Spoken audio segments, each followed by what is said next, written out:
President Trump sounding off on the progress made against Iran, while also warning about the threat Tehran's nuclear program posed to the world. I think we're doing very well. We are letting people know about that. We're letting people know that, you know, it's wonderful to say everything's good, but you can't. If you had a country like that, and they're crazy, if you had a country like that, they would absolutely use the nuclear weapon without question. And so I stopped that, and I stopped it cold with the B-2 bombers.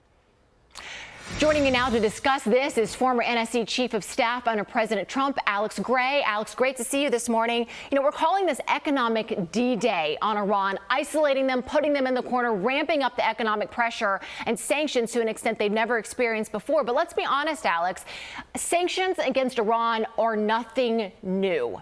So should we be confident that they're going to work this time? Is there something different about this round of sanctions that we're talking about? Well, Lydia, I think the biggest difference between now and a couple months ago is that President Trump has shown, contrary to Iran's expectation, contrary to media expectation, that he's not going to give in. He is not going to walk away, even if it's politically inconvenient in the United States.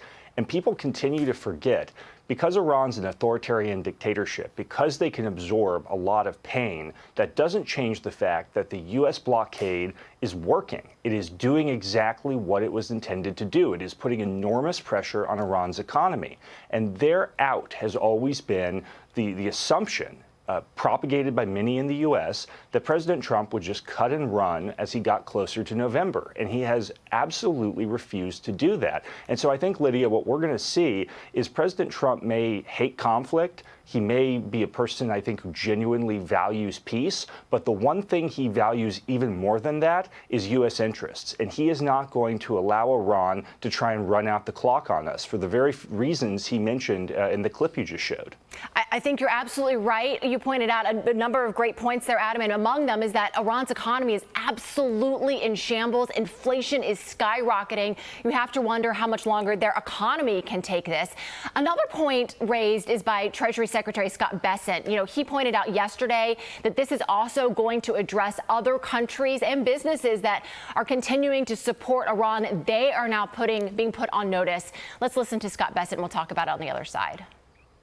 This is going to be the greatest coordinated economic isolation in the history of the world, and we are going to them and saying, you are either with us or against us. You want this murderous regime to end. This will work. It worked in Venezuela once we put up the blockade. It is working in Cuba right now, and it is going to work in Iran, and we are going to collapse this regime. So he's talking about a coordinated economic pressure also going after countries that are doing business with Iran, like China. What could that mean for holding China to account here, Alex?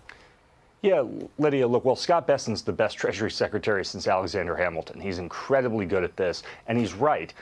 Contrary, again, to the media narrative, this year has been a huge economic setback for regimes like Russia and China, who have seen the U.S. cut off access to Venezuelan oil, have seen the United States crack down on sanctioned oil from other places, from Iran, who have seen all sorts of actual impact from President Trump's economic activities. And so what I think we're going to see here, Lydia, is the president and Secretary Bessent are very aware that China's economy is not strong. Russia's economy is a basket case.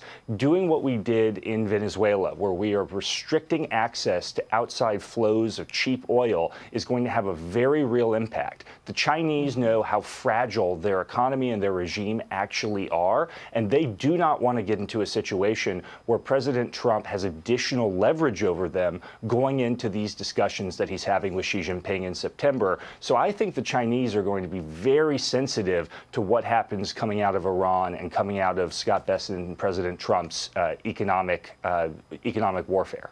I think you're right. We're already seeing some of those chips fall into place. The UAE, as you know, just this week said they're going to end trade with Iran. Hugely detrimental to Iran there. So we're going to follow that, Alex. Thank you very much, Alex Gray, for your time this morning.